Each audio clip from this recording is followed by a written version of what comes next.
What it is, man. Detroit versus everybody, man. Detroit, we rep the hardest, man. We gain the hardest. You know what it is, man. Detroit, CJ, holla at your boy when we get home. Got our official sponsor, Greenwood Stock Trading. If you want to learn how to make some passive income, some extra money, so you can invest in your future and your kids' future, give them a call for a free 10-minute consultation, 281-760-3170. Go get to the bag. All right, man. Lion Killer sent me an article by World Boxing News where they was talking about Terence Crawford fighting another easy opponent in Alexa Rocha. My thing is, what y'all want him to do? You know what I'm saying? Keep that same energy when Canelo Alvarez can fight anybody in the game, and he fighting John Ryder, and he coming off fighting Triple G. See, the thing about it is, I ain't per se defending Alexis Rocha, specifically, but I'm gonna break this down. So, you know, when you talk about him fighting Alexis Rocha, well, look at Canelo. Canelo can fight anybody, right? Canelo holding up a whole division, but he choosing to fight John Ryder, right? He coming off a Triple G trilogy, which at the end of the day, we all knew Triple G was trash.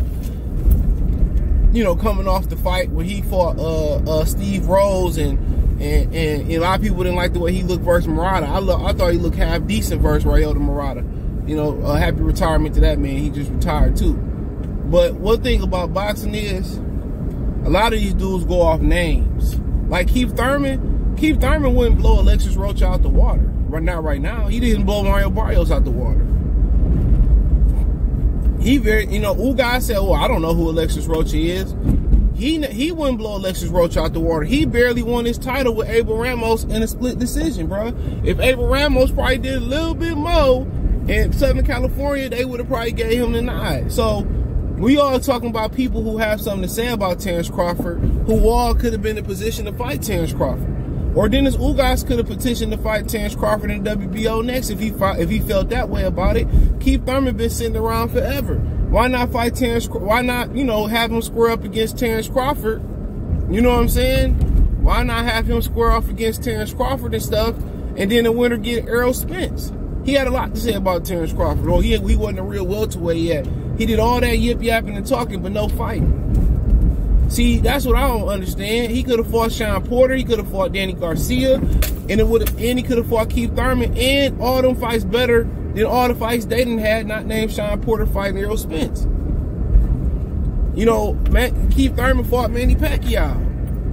Come on, older Manny Pacquiao. Pacquiao that wasn't even doing significant numbers. A win over Pacquiao at that point meant nothing, bro. You lost your belt. A win over Terence Crawford, you could have added a belt or you could have regained the title. See, you can't have an opinion when you could have got in line and fought the man. You know what I'm saying? It's totally different when you talk about guys like Canelo Alvarez who can fight whoever you want to fight, but he wasting our time and fighting Triple G in the trilogy, and people want to see the trilogy. I'm just like, why the fuck would you want to see a Triple G trilogy? Have you not seen what Triple G look like? And Canelo looked like utter ass juice in that fight too. Let's keep it real. He looked trash too. And we being honest. You know, he went out the way and picked Dimitri Bivol. Didn't do nothing for his career but damage it. He lost. Nobody in the history of boxing asked for him to fight Dimitri Bivol, bro, and lost. So at the end of the day, it is what it is. Alexis Rocha is the one who stepped up to the plate. Nobody else stepping up to the plate. They not calling, well, why didn't Virgil Ortiz? He could have got a title shot. Why are you going for a fake title? And people talking about, well, the WBO, president probably lying. What the fuck he got to lie for? What does a WBO president got to lie in favor of a black man for? Ask yourself that. Why do we have to lie in favor of Terence Crawford? Come on. Jerron Ennis could have slid his ass over there too, but like his daddy said, we just want a belt. We don't care if we get it in the ring or we get a vacant belt. We just want a belt. He said that. And everybody gets to talking when somebody got a fight signed up. When somebody get a mandatory. That's one thing I hate about the sport of boxing. Everybody got an opinion as soon as somebody get a fight. As soon as they sign a fight or somebody else, and then they want to start speaking on a nigga. Oh, he ain't that good. I would have fought him and he didn't call me.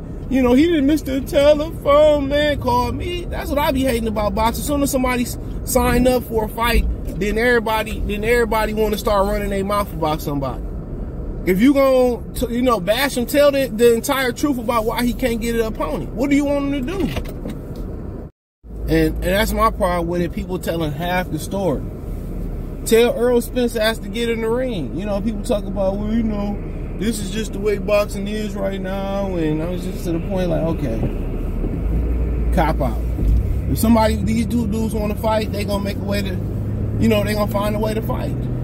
But then again, people want to get compensated properly for they, you know, for their work. So I can't blame them. I can't blame them at all. But Terence Crawford ain't the one that been running his mouth about Earl Spence. Earl Spence been the one that's been running his mouth about Terence Crawford. And now when it's time, now you want to go move up and wait and go over there. And, you know, now you're supposed to fight. Oh, it could have been in November. It never was going to be in November. It never was going to be in February. It never was going to be in April. You know what I'm saying? Earl Spence can't even get a fucking date. You know? And it's just to the point like, you know, politics. Al Heyman got all the, basically he got half the division at 140. He got all the prominent fighters at 47 for the most part. And at 154 pounds, he got it tied up with the belts being in Jamil Charlo hand. You know? So it ain't like Terence Crawford went out there and chose fucking Alexis Rocha. It was the mandatory. David Alvarez was the one that stepped up. Virgil Ortiz didn't step up. Duran didn't step up. Talking about, well, why I didn't get a call. Nigga, call. What the fucking champion call? You know, calling around for it. If you want something, just like Tony Harrison did, he went out there, called out Tim Tszyu on social media. They made it happen. So don't sit there and wait, man. Tell Espinoza to make the call. And then, you know, if the money weren't right, he didn't want to fight you, then guess what? Then it's a dub. Because it was better than Avenesian. You know? But that's my problem with it. Like, bruh, they don't want to call a spade in boxing, dog. Don't write a report and tell half of it. Who do you want him to fight? It's not his fault that he can't fight Earl Spence. It's not his fault that Keith Thurman, Virgil Ortiz, Duran Ennis all got the fuck out the WBO way and went to go do other things. You can't make these dudes fight. But all them got an opinion about, oh, I'm ready, I beat him, he ain't that good, whatever it may be. They all could have slid and fought him. You know, you got to remember, Earl Spence went through the same thing with dudes was talking about, well, I really don't want the WBA, the IBF. He went through the same shit. And he was affiliated, you know, he was with PBC. And he couldn't get Sean in the ring. And Sean held that very belt. He couldn't get Danny in the ring. He couldn't get Keith in the ring. Couldn't get Floyd in the ring. You know what I'm saying? People forget he was on that side of the street and still couldn't get those fights. He didn't start to get those fights until Terence Crawford came to the division. Don't forget that. He didn't start to get those fights till Terence Crawford came to the division.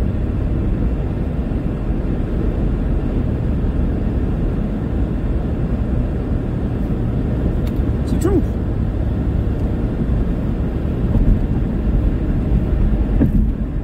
So that's one thing you love about boxing. These niggas speak half the truth or somewhat of the truth and not give you the bigger picture. You know, but when these niggas fight, you know, Callum Smith or, you know, vacant belts while holding belts, or they fighting, Lomachenko fight Luke Campbell while he held the belt for vacant belts, don't nobody bat an eye. They ain't never fight niggas for vacant belts while holding titles against nobody that's serious. Think about that. It's always a UK Euro bum. It's always a Luke Campbell and I ain't talking about Uncle Luke.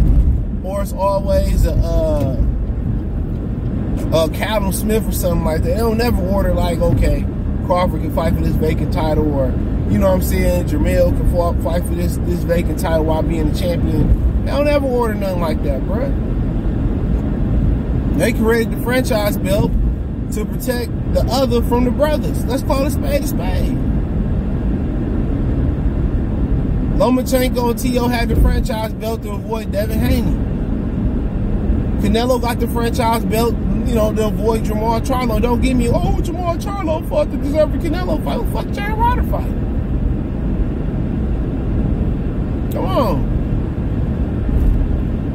They created a whole belt to protect these dudes, bro. A whole belt.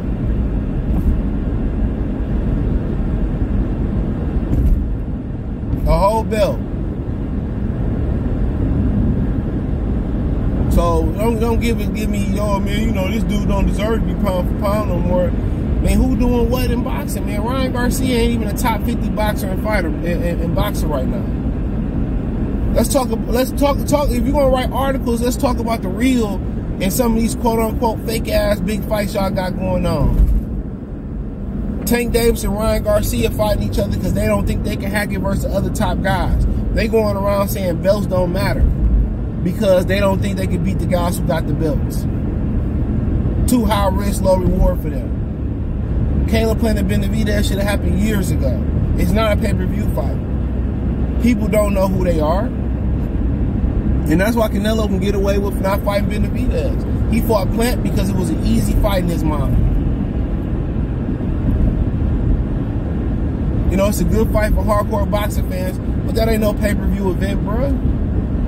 Let's keep it real. And now they could have had a unification bout years ago, and now neither one of them hold a world title. So it is what it is. Everybody in boxing, you know, got their angles that they want to use, bro. And you know, so be it.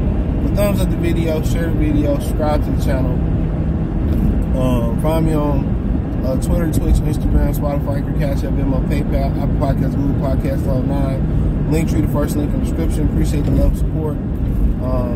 Let me know what you think in the comment section. Check out the welterweight boxing talk playlist. Peace.